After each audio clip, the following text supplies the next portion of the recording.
മൗലാന മൗദൂദിയെ ജമാഅത്തെ ഇസ്ലാമി തള്ളിപ്പറഞ്ഞു എന്ന് പറഞ്ഞുകൊണ്ട് അനേകം പ്രസ്താവനകളും പ്രസംഗങ്ങളും കൊണ്ടുകയുണ്ടായി. ഇപ്പോഴത്തെ അമീർ പി മുജീബുർ റഹ്മാൻ ആണ് തള്ളിപ്പറഞ്ഞുകൊണ്ട് പ്രസ്താവന നടത്തിയത് എന്നാണ് ആരോപിക്കപ്പെടുന്നത്. ഇതിന്റെ നിജസ്ഥിതി എന്താണ്? നമ്മുടെ ഈ ജമാഅത്ത് വിമർശകർ അങ്ങനെ ഒരു പ്രത്യേക വർഗമല്ല, മാറി മാറി ജമാഅത്തിനെ വിമർശിക്കുന്നവർ. ഇപ്പൊ ഞങ്ങളൊക്കെ മാധ്യസത്തെ നിരൂപണം ചെയ്യാറുണ്ട്, അല്ലെങ്കിൽ ഞങ്ങൾ ഫാഷിസത്തെ കുറിച്ച് പ്രസംഗിക്കാറുണ്ട്. ഞങ്ങളുടെ അറിവിൽ പെട്ടിടത്തോളം, ഞാൻ എന്റെ കാര്യം പറയാം, പി എ ഇവിടെ ഇരിക്കുന്നുണ്ട്, അദ്ദേഹം എങ്ങനെയാണെന്നും എനിക്കറിയാം. അപ്പൊ ഞങ്ങളൊക്കെ ഇപ്പൊ ഒരു സംഘത്തെ വിമർശിക്കുമ്പോൾ, നിരൂപണം നടത്തുമ്പോൾ, നമ്മൾ ഫാഷിസത്തെ നിരൂപണം ചെയ്യുകയാണെങ്കിൽ ഫാസിസ്റ്റുകളല്ലേ എന്ന് കരുതിയിട്ട് നമുക്ക് തോന്നി നമുക്ക് പറയാൻ പറ്റും. നമ്മൾ അവരുടെ പുസ്തകം പഠിക്കണം. മാർക്സിസത്തെയാണ് നിരൂപണം ചെയ്യുന്നതെങ്കിൽ ആ പുസ്തകങ്ങൾ വായിക്കണം. സാധ്യമാകും അവസാനത്തെ ബുക്കും കണ്ടാലേ എന്തെങ്കിലും പറയാൻ പറ്റുമെന്നല്ല. എന്ന് പറഞ്ഞ മാതിരി ജമാഅത്തെ ഇസ്ലാമിയെ നിരൂപണം ചെയ്യുന്നവർ ജമാഅത്തിന്റെ വളരെ പ്രധാനപ്പെട്ട 1-2 പുസ്തകങ്ങളിലൂടെ കണ്ണുപിടിച്ചിരുന്നുവെങ്കിൽ ഈ പറഞ്ഞ ഒരു ബുക്കിലും ഉണ്ടാവില്ല. ചോദ്യം നിങ്ങൾ കേട്ടു, മൗലാന മൗദൂദിയെ ജമാഅത്തെ ഇസ്ലാമി തള്ളിപ്പറഞ്ഞു എന്ന് പറഞ്ഞുകൊണ്ട് അനേകം പ്രസ്താവനകളും പ്രസംഗങ്ങളും. ഇതില് ജമാഅത്തെ മൗദൂദി എന്നല്ല ഈ സംഘടനയുടെ പേര്, ജമാഅത്തെ ഇസ്ലാമി എന്നാണ്. പല വ്യക്തികളെക്കും ചേർത്തുകൊണ്ട് സംഘടനകളുണ്ട് നമ്മുടെ നാട്ടിൽ, മതസംഘടനകളും രാഷ്ട്രീയ പാർട്ടികളൊക്കെ 1-2 അക്ഷരങ്ങൾ ചേർത്തിട്ട്. അങ്ങനെയല്ല ഇത് നേരത്തെ തന്നെ ഇസ്ലാമിന്റെ അടിത്തറകളിലുള്ള ഇസ്ലാമിക സംഘമാണ്. ഇങ്ങനത്തെ ഒരു സംഘത്തിൽ ഒരു വ്യക്തിക്ക് ആരായാലും എത്രയാണ് സ്ഥാനം? സത്യസാക്ഷി എന്ന് പറഞ്ഞ പുസ്തകം ഒരൊറ്റ ഇരിപ്പിന് വായിക്കാവുന്ന ചെറിയ പുസ്തകത്തിൽ സയ്യിദ് അബുൽ ആല മൗദൂദി തന്നെ പറയുന്നുണ്ട്, ഈ പ്രസ്ഥാനത്തിൽ വ്യക്തികൾക്കോ വ്യക്തികളുടെ കാഴ്ചപ്പാടിനോ ഒരു സ്ഥാനവുമില്ല. ഒന്ന്. രണ്ടാമത്തത്, ഇന്ത്യയിൽ ജമാഅത്തെ ഇസ്ലാമി വിഭജനത്തിന് ശേഷം പുനഃസംഘടിപ്പിക്കപ്പെട്ടപ്പോൾ അതിന്റെ പ്രഥമ അമീറാണ് അബുൽ അസീസ് അലി നദ്വി. അദ്ദേഹത്തിന്റെ ജമാഅത്തെ ഇസ്ലാമി ലക്ഷ്യം മാർഗം, ജമാഅത്തെ ഇസ്ലാമി ലക്ഷ്യം മാർഗം എന്ന് പറഞ്ഞുകൊണ്ടൊരു പുസ്തകം കാണാം. IPH പ്രസിദ്ധീകരിച്ചു, വർഷങ്ങളായിട്ട് പ്രസിദ്ധീകരിച്ചുകൊണ്ടിരിക്കുന്ന ബുക്കാണ്. അതിൽ അദ്ദേഹം ഒരു ഭാഗത്ത് പറയുന്നുണ്ട്, സയ്യിദ് അബുൽ ആല മൗദൂദിയെ ജമാഅത്തെ ഇസ്ലാമിയുമായി ബന്ധപ്പെടുത്തി ഇപ്പോഴും പറഞ്ഞുകൊണ്ടിരിക്കുന്നുണ്ട് ആളുകൾ. ഇപ്പോഴാകട്ടെ ഈ രാജ്യം 2ആയതിനു ശേഷം അദ്ദേഹം പാകിസ്ഥാനിലാണുള്ളത്. ഇവിടുത്തെ ഒരു കാര്യവും അദ്ദേഹത്തിന് അറിയില്ല, ഒരു കാര്യത്തിലും അദ്ദേഹം ഇടപെടുന്നില്ല. പിന്നെ നിങ്ങൾ എന്തിനാണ് ഈ പ്രസ്ഥാനത്തെ അദ്ദേഹവുമായി ബന്ധപ്പെടുത്തുന്നത്? ഇവിടെ മുജീബുർ റഹ്മാൻ സാഹിബ് തള്ളിപ്പറഞ്ഞു എന്നാണ് പറയുന്നതെങ്കിൽ ഇതിനേക്കാൾ വളരെ കൃത്യതയിൽ 940 ആദ്യത്തെ തുടക്കത്തിലെ 1ാമത്തെ അമീർ തന്നെ നിലപാട് വ്യക്തമാക്കിയിട്ടുണ്ട്. ഇത് ഞാൻ പൊതുവിലൊന്ന് പറഞ്ഞതാണ്. ഇനി നമുക്ക് ഒന്നുകൂടി ഇതിന്റെ ഉള്ളിലേക്ക് ഇറങ്ങാം. എത്ര അളവിലാണ് ജമാഅത്തെ ഇസ്ലാമി മൗദൂദിയെ നേരത്തെ ഉൾക്കൊണ്ടത്? അത്രയും അളവിൽ മൗദൂദി സാഹിബിനെ ജമാഅത്തെ ഇസ്ലാമി ഒന്നും ഉൾക്കൊള്ളും, അതിലൊരു സംശയം ആർക്കും വേണ്ട. എത്ര അളവാന്ന് ചോദിച്ചാൽ, മൗദൂദി സാഹിബ് എന്ന് പറയുന്നത് ഒരു മനുഷ്യനാണ്. ഖുർആനും സുന്നത്തുമാണ് ഈ പ്രസ്ഥാനത്തിന്റെ അടിസ്ഥാനം എന്ന് നേരത്തെ ഞാൻ പറഞ്ഞു. അത് അതിന്റെ ഭരണഘടനയിലും വളരെ കൃത്യമായി പറയുന്നുണ്ട്. അപ്പൊ ഖുർആനും സുന്നത്തും മുമ്പിൽ വെച്ചുകൊണ്ട് ഈ കാലഘട്ടത്തിലെ മൊത്തം അനിസ്ലാമിക സിദ്ധാന്തങ്ങളെയും പ്രവണതകളെയും നിരൂപണം ചെയ്ത് പണ്ഡിതോചിതമായി അതിന്റെ മർമ്മങ്ങൾ കൃത്യപ്പെടുത്തി അതിനെ ഇസ്ലാമികമായി എങ്ങനെ അഭിമുഖീകരിക്കണം എന്നതിന്റെ വൈജ്ഞാനികമായ ഒരു മനോഹരവും ആഴമുള്ളതുമായ ഒരു ചർച്ച ഖുർആനിന്റെയും സുന്നത്തിന്റെയും ബലത്തിൽ സയ്യിദ് അബുൽ ആല മൗദൂദി നടത്തിയിട്ടുണ്ട്. ഈ ചർച്ച ഒരു വൈജ്ഞാനിക ചർച്ചയാണ്. ഇത് 1-ാം തീയതി മുതൽ ജമാഅത്തെ ഇസ്ലാമി ഈ വൈജ്ഞാനിക ചർച്ചയെ ഉപയോഗപ്പെടുത്തിയിട്ടുണ്ട്. ലോകാവസാനം വരെയും ജമാഅത്തെ ഇസ്ലാമിക്ക് ആ വൈജ്ഞാനിക ചർച്ചയെ ഉപയോഗപ്പെടുത്താം. അതൊരു ജമാഅത്തെ ഇസ്ലാമിയുടെ മാത്രം വിഷയമല്ല. അപ്പൊ മദ്ഹബിന്റെ ഇമാമുകളില്ലേ, നമുക്ക് പണ്ഡിതന്മാരായ ആളുകളില്ലേ, ഇവരെയൊക്കെ നമ്മൾ ഒരു കൂട്ടർ ഇമാം ഷാഫിയെ ഒരു കൂട്ടർ ഇമാമായി അംഗീകരിച്ചു എന്ന് പറഞ്ഞാൽ അതിന്റെ അർത്ഥം ഇമാം ഷാഫിയുടെ അവസാനത്തെ അഭിപ്രായം എടുത്തു എന്നല്ല. വിവരമുള്ള ആളുകളോട് ചോദിച്ചു നോക്കുക, അപ്പൊ നിങ്ങൾക്ക് മനസ്സിലാക്കാൻ പറ്റും. ഇമാം ഷാഫിക്ക് പല അഭിപ്രായങ്ങളും ഉണ്ടാവും. പക്ഷെ മദ്ഹബ് എന്ന ഘടനയിൽ പൊതുവെ രൂപപ്പെട്ടു വന്നതിലെ ഇമാം ഷാഫിയുടെ വാക്കുകളും നിർദ്ദേശങ്ങളും സ്വീകരിക്കുന്നുള്ളൂ.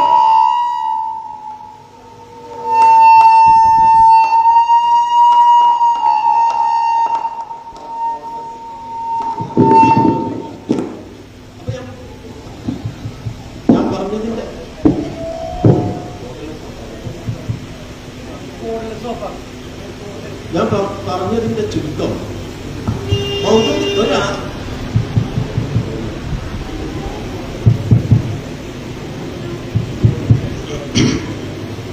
ഞാൻ പറഞ്ഞതിന്റെ ചുരുക്കം, മൗദൂദി സാഹിബ് എന്ന് പറയുന്നത് ഒരു പണ്ഡിതനാണ്. വെറും ഒരു പണ്ഡിതനല്ല, ഒരു പരിഷ്കർത്താവായ, ആഴമുള്ള, വിവരമുള്ള, ലോകം അംഗീകരിച്ച ഒരു പണ്ഡിതനാണ്. അദ്ദേഹത്തിന്റെ വൈജ്ഞാനികമായ കാഴ്ചപ്പാടുകളെയും നിലപാടുകളെയും ഉൾക്കൊള്ളുക എന്ന് പറയുന്നത് നാട്ടിലുള്ള മറ്റു മഹാപണ്ഡിതന്മാരെ ഒക്കെ നമ്മൾ അംഗീകരിച്ച് ഉൾക്കൊള്ളുന്ന അളവിൽ ജമാഅത്തെ ഇസ്ലാമി തുടക്കത്തിൽ ചെയ്തിട്ടുണ്ട്, ഇന്നും അത് ചെയ്യുന്നുണ്ട്.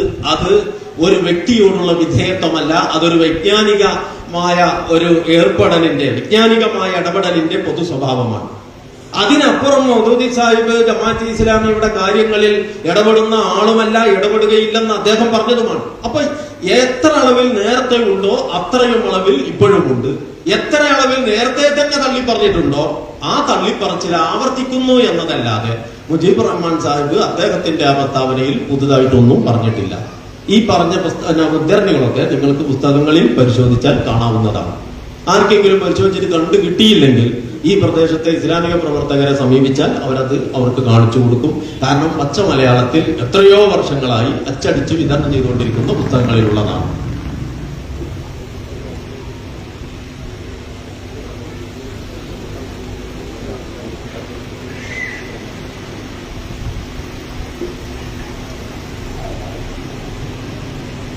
ആരാധനകൾ പൂർണ്ണമാവണമെങ്കിൽ ഇസ്ലാമിക രാജ്യം വേണമെന്ന് ഷെയ്ഖ് മുഹമ്മദ് കാരക്കുന്ന് പ്രസംഗിക്കുന്നുണ്ടല്ലോ.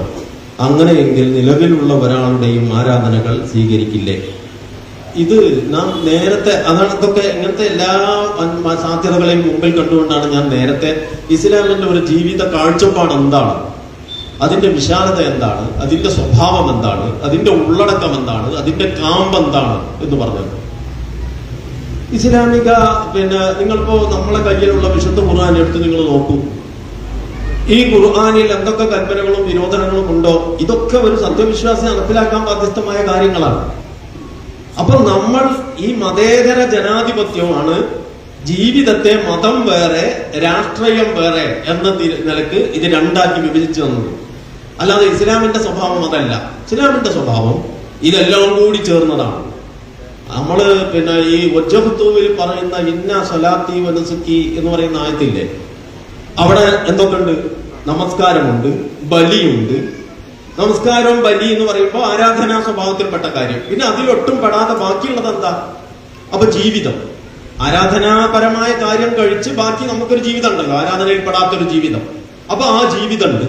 പിന്നെ ജീവിതത്തിൽ പെടാതെ ബാക്കി എന്താ? മരണവുമുണ്ട്. എങ്ങനെ? ഇന്ന സ്വലാത്തി വനുസുക്കി വമഹിയായ വമമാതി ലില്ലാഹി റബ്ബിൽ ആലമീൻ. നിശ്ചയമായും എന്റെ നമസ്കാരവും എന്റെ ബലിയും എന്റെ ജീവിതവും എന്റെ മരണവും എല്ലാം അല്ലാഹുവിനാണ്. ലാ ശരീക ലഹു വബിദാലിക ഉമിർതു വഅന അവ്വലുൽ മുസ്ലിമീൻ, അല്ലെങ്കിൽ വഅന മിനൽ മുസ്ലിമീൻ എന്നൊക്കെ നിങ്ങൾക്ക് ഖുർആനിലും അതുപോലെ ഈ ഹദീസിലും വന്നത് നിങ്ങൾക്ക് കാണാൻ പറ്റും. അപ്പൊ ഇങ്ങനെ ഇസ്ലാമിന്റെ സാമൂഹിക ക്രമം അതിന്റെ പൂർണ്ണ സ്വഭാവത്തിൽ വരിക എന്ന് പറയുന്നത് യാതൊരു സംശയവും വേണ്ട. അത് രാഷ്ട്രീയം ഉൾപ്പെടെയുള്ള അതിന്റെ മുഴുവൻ ഘടനയും പ്രയോഗത്തിൽ വരുന്നിടത്ത് മാത്രമേ സാധ്യമാവുകയുള്ളൂ. നമ്മളുടെ അഹ്ലു സുന്നത്തി വൽ ജമാഅത്തിന്റെ അടിസ്ഥാന ഗ്രന്ഥങ്ങളായിട്ട് പറയുന്ന ഈ ശറഉൽ അഖായിദിൽ കാണാം, ഒരു ഇമാം ഉണ്ടാവണം വിശ്വാസികൾക്ക്. പള്ളിയിലെ ഇമാമല്ല. പിന്നെയോ ആ ഇമാം എന്ത് ചെയ്യണം? അതിർത്തി കാക്കണം, സൈന്യത്തെ സജ്ജീകരിക്കണം, ജമാഅത്തുകൾ സ്ഥാപിച്ച് നിലനിർത്തണം. അപ്പോ എന്ന് പറഞ്ഞാൽ അതാണ് ഇസ്ലാമിന്റെ കാഴ്ചപ്പാട്. നിങ്ങൾ മലയാളത്തിൽ പരിഭാഷപ്പെടുത്തിയ കർമ്മശാസ്ത്ര ഗ്രന്ഥങ്ങൾ ഇട്ട് പരിശോധിച്ച് നോക്കൂ. അറബി ഞാൻ പറയാത്തത് സാധാരണക്കാർക്ക് പ്രാപ്തിയല്ലാത്തതുകൊണ്ടാണ്. ഇപ്പൊ ഉദാഹരണത്തിന് ഫത്വൽ മൊഴിയിൽ ഷാഫി മദ്ഹബിലെ ഒരു ഫിഖ് ഗ്രന്ഥമാണ്. അത് മലയാളത്തിൽ പരിഭാഷപ്പെടുത്തിയത് കേരളത്തിൽ ലഭ്യമാണ് വായിക്കാൻ. അതിന്റെ ഉള്ളടക്കം മൊത്തത്ര കട്ടിയുള്ള വലിയ പുസ്തകം വായിക്കാനല്ല ഞാൻ പറഞ്ഞത്. അതിന്റെ ഉള്ളടക്കത്തിലൂടെ കണ്ണോടിച്ച് നോക്കൂ. നമ്മൾ മതപരം രാഷ്ട്രീയം എന്ന് വേർതിരിച്ചതിന്റെ ഈ വേർതിരിവില്ലാതെ ജീവിതത്തെ ബാധിക്കുന്ന മുഴുവൻ കാര്യം, വൃത്തി, ശുദ്ധി, വധു, നമസ്കാരം, വിവാഹം, അങ്ങനെ തുടങ്ങിയിട്ട് കച്ചവടം, കൃഷി, യുദ്ധം, സന്ധി, സമാധാനം, അന്താരാഷ്ട്ര നിയമം, പ്രതിക്രിയ, എല്ലാം അതാണ് ദീൻ. ഷെയ്ഖ് മുഹമ്മദ് സാഹിബ് ഒരു വൈജ്ഞാനിക ചർച്ചയിൽ ഇസ്ലാമിന്റെ സമഗ്ര സ്വഭാവം സ്ഥാപിക്കാൻ, അതിനെ ബോധ്യപ്പെടുത്താനും ഈ സമഗ്രമായ ഈ ജീവിത പദ്ധതിക്ക് വേണ്ടി അതിന്റെ ആ വാഹകരായവർ പണിയെടുക്കേണ്ടതുണ്ട് എന്ന് ഉത്ബോധിപ്പിക്കാനും നടത്തുന്ന ഒരു പ്രസംഗത്തിന്റെ നടുവിൽ നിന്നൊരു 4 വാചകം എടുത്തിട്ട് എന്തോ ആക്കിയാൽ അങ്ങ് തീരുന്നതാണോ വിഷയം? അങ്ങനെയാണെങ്കിൽ ഖുർആനിൽ നിന്ന് എടുത്തൂടെ ഇങ്ങനെ വാചകങ്ങൾ, ഹദീസിൽ നിന്ന് എടുത്തൂടെ അങ്ങനെ വാചകങ്ങൾ? അപ്പൊ സമഗ്രമായ ഒരു ജീവിത പദ്ധതിയാണോ ഇസ്ലാം?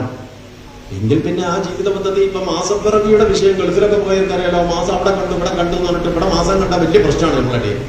പിന്നെ കൂട്ടായി കണ്ടു എന്നാണ് പറയുന്നത്. കൂട്ടായി എന്ന് പറഞ്ഞത് സ്ഥലത്തിന്റെ പേരാണോ അതല്ല എല്ലാവരും കൂടി കൂട്ടായിട്ട് കണ്ടതാണോ എന്ന് തന്നെ നമുക്ക് സംശയമായിരിക്കും. അങ്ങനെയാണ് തീരലാണ് നമ്മളെ കേസ്. അത് ഗൾഫിൽ എങ്ങനെയാ അവിടെ കണ്ടു ഇവിടെ കണ്ടു എന്ന് പറഞ്ഞിട്ട് ഇറങ്ങി നടക്കാൻ പറ്റുമോ? ഇല്ല. അവിടെ ഒരു നേതൃത്വമുണ്ട്, അവിടെ ഒരു അധികാരമുണ്ട്, അവിടെ ഒരു ഘടനയുണ്ട്, അവിടെ ഒരു വ്യവസ്ഥയുണ്ട്. അപ്പൊ വ്യവസ്ഥാപിതമായിട്ട് കാര്യം നടത്തുന്നുണ്ട്. നമ്മുടെ സക്കാത്ത് ഓരോരുത്തരും തോന്നിയ മാതിരിയാണ് കൊടുക്കുന്നത്. നിങ്ങളോട് ആരും ഇൻകം ടാക്സിന്റെ കാര്യത്തിലോ സെയിൽസ് ടാക്സിന്റെ കാര്യത്തിലോ ഗവൺമെന്റിന് കൊടുക്കേണ്ട ഏതെങ്കിലും ഇടപാടിന്റെ കാര്യത്തിലോ നിങ്ങൾക്ക് അങ്ങനെ തോന്നിയ മാതിരി ചെയ്യാൻ പറ്റുമോ? പറ്റൂല. അള്ളാഹുവിന്റെ ദീനിന്റെ കൽപ്പനയിൽപ്പെട്ട വളരെ പ്രധാനപ്പെട്ട സക്കാത്തിന്റെ വിഷയത്തിൽ നമ്മുടെ അവസ്ഥ എന്താ? ആരും കൊടുത്തില്ലെങ്കിലും ആർക്കും കൊടുത്തില്ലെങ്കിലും ആരാ ചോദിക്കാൻ, ആർക്കാ കഴിയാം? അപ്പൊ ഇതൊരു അധികാരമുള്ളിടത്താണ് ഈ സക്കാത്തിന്റെ. അപ്പൊ സക്കാത്തിന്റെ നമസ്കാരം മുതൽ ഇസ്ലാമിന്റെ അടിസ്ഥാന കർമ്മങ്ങൾ ഓരോന്നെടുത്ത് നിങ്ങൾ ചിന്തിച്ചു നോക്കും. ജമാഅത്തെ ഇസ്ലാമിൽ ഒന്നും രൂപീകരിക്കപ്പെട്ടിട്ടേ ഇല്ല, ഷെയ്ഖ് സാഹിബ് ജനിച്ചിട്ടുമില്ല എന്ന് നിങ്ങൾ വിചാരിച്ചോ? എന്നിട്ട് ഈ ഇസ്ലാമിലെ ഓരോ കർമ്മങ്ങളെടുത്ത് നിങ്ങൾ ചിന്തിച്ചു നോക്കൂ. ഇത് യഥാവിധി നടപ്പിലാക്കണമെങ്കിൽ ഇസ്ലാമിന് സ്വന്തമായി അധികാരമുള്ള ഒരു സാമൂഹിക ക്രമം വേണം. അതൊരു പ്രത്യയശാസ്ത്രത്തെ സംബന്ധിച്ച ഒരു വൈജ്ഞാനിക അവതരണമാണ്. എന്തിനാണ് ആ വൈജ്ഞാനിക അവതരണം നടത്തുന്നത്? അങ്ങനെയല്ലേ ആളുകളിൽ ചിന്താപരമായ മാറ്റങ്ങൾ ഉണ്ടാവും. അല്ലാതെ നാടൻ തോട്ടയോ അല്ലെങ്കിൽ ഏറുവടക്കമോ ഉപയോഗിച്ചിട്ട് ഇവിടെ അട്ടിമറിച്ചിട്ട് അധികാരം പിടിക്കാന്നല്ലല്ലോ പറയണത്. ഇതൊരു വൈജ്ഞാനിക അവതരണമാണ്. ഒരു സമഗ്ര ജീവിത പദ്ധതിയെ സംബന്ധിച്ച് അതിന്റെ ചില വശങ്ങളിൽ സംശയമുള്ളവരുടെ മുമ്പിൽ ആ വശങ്ങൾ സംശയം തീർക്കാൻ വേണ്ടി അവതരിപ്പിക്കുമ്പോൾ നടത്താവുന്ന വളരെ മനോഹരമായ അവതരണമാണ് അദ്ദേഹത്തിന്റെ. ആർക്കെങ്കിലും അതിൽ എതിർപ്പുണ്ടെങ്കിൽ അവരത് മൊത്തം ഒന്ന് കേൾക്കുകയേ വേണ്ടൂ. പൂർവാപര ബന്ധത്തോടെ അതൊന്ന് കേട്ടാൽ തീരാവുന്നതേ ഉള്ളൂ ആ വിഷയം. അപ്പോ അവിടെ യഥാർത്ഥത്തിൽ പിന്നെ ക്രമരഹിതമായി ഒന്നുമില്ല. അപ്പൊ പിന്നെ ചോദ്യത്തിന്റെ അവസാന ഭാഗം, ഇങ്ങനെ ഭൂമിയിൽ ആധിപത്യം ഉണ്ടായാലേ ദീൻ പൂർത്തിയാവുകയുള്ളൂവെങ്കിൽ ഈ ആധിപത്യം ഇല്ലാത്ത സന്ദർഭത്തിലുള്ള ഓരോരുത്തരുടെയും ദീൻ അപൂർണമാണ് എന്നാണോ? ഇതിൽ നമ്മൾ മനസ്സിലാക്കേണ്ടത് വ്യക്തികളെ സംബന്ധിച്ചിടത്തോളം വ്യക്തികൾക്ക് അത്രേ ചെയ്യാൻ കഴിയുക, അത്രേ പിന്നെ അയാൾക്ക് ചെയ്യേണ്ടതുള്ളൂ. ലാ യുകല്ലിഫുല്ലാഹു നഫ്സൻ ഇല്ലാ വസ്അഹാ. അപ്പോ വ്യക്തികൾക്ക് ഓരോരുത്തർക്കും സാധ്യമാകുന്നതിന്റെ പരമാവധി. ഇപ്പൊ നിന്ന് സ്കരിക്കാൻ പറ്റാത്ത ആൾ ഇന്ന് സ്കരിച്ചാൽ മതി, ഇന്ന് സ്കരിക്കാൻ പറ്റാത്ത ആൾ കടന്ന് സ്കരിച്ചാൽ മതി എന്ന് പറയുമ്പോ ഈ ഇളവുണ്ടല്ലോ. ഇതുപോലെ നമ്മുടെ കഴിവിൽപ്പെടാത്തത് നമുക്ക് ബാധ്യതയില്ല, കഴിവിൽപ്പെടാത്തത് ബാധ്യതയില്ല എന്ന് പറഞ്ഞിട്ട് ഇതൊന്നും നമ്മുടെ കഴിവിൽപ്പെട്ടതല്ല എന്ന് ഒരു വലിയ സംഘടിതമായി കഴിവും ശേഷിയുമുള്ള ഒരു സംഘത്തിൽ തോന്നറിയാൻ പറ്റില്ല. അവരെന്ത് ചെയ്യണം? അവര് ഈ സംവിധാനങ്ങൾ ഉണ്ടാക്കിയെടുക്കാനുള്ള സമാധാനപരവും വ്യവസ്ഥാപിതവുമായ പണിയിൽ ഏർപ്പെടണം.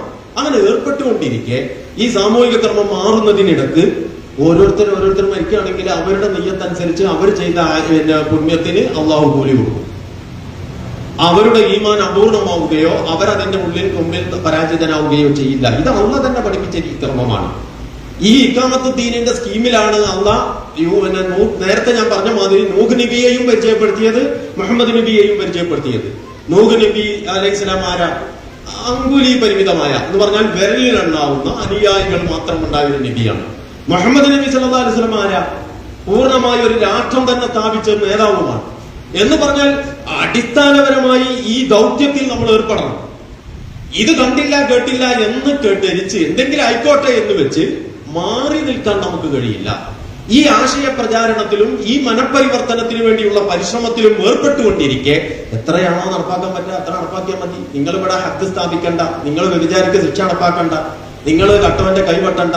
പക്ഷെ ഇസ്ലാമിനെ സമഗ്രമായി അവതരിപ്പിച്ച് സമൂഹത്തിൽ മാറ്റങ്ങൾ ഉണ്ടാക്കി ദാരിദ്ര്യ നിർമ്മാർജ്ജനം, ക്ഷേമ പ്രവർത്തനം, സമൂഹത്തിൽ ഐക്യം, മനുഷ്യരുടെ മറ്റ് അടിസ്ഥാന യോഗ്യതകൾ വളർത്തിക്കൊണ്ടുവരാനുള്ള ശ്രമം, ഇങ്ങനെ സാമൂഹിക മാറ്റത്തിന് വേണ്ടി പരിശ്രമിക്കുമ്പോൾ ആ പരിശ്രമം ആവശ്യമാണ്, ഇതൊരു വേണ്ടാ പണിയല്ല എന്ന് വിശ്വാസികളെ ബോധ്യപ്പെടുത്താനാണ് ഷെയ്ഖ് സാഹിബിനെ പോലെയുള്ള ആളുകൾ അങ്ങനെ സംസാരിക്കുന്നത്.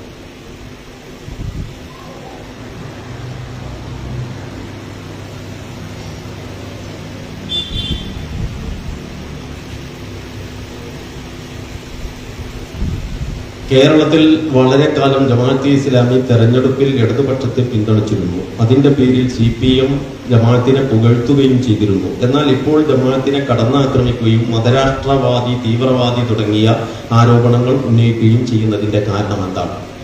ഇത് ശരിക്കും അവരോട് കേൾക്കേണ്ട ചോദ്യമാണ്. കാരണം അവരാണല്ലോ ഇപ്പോൾ അതൊക്കെ ചെയ്യുന്നത്.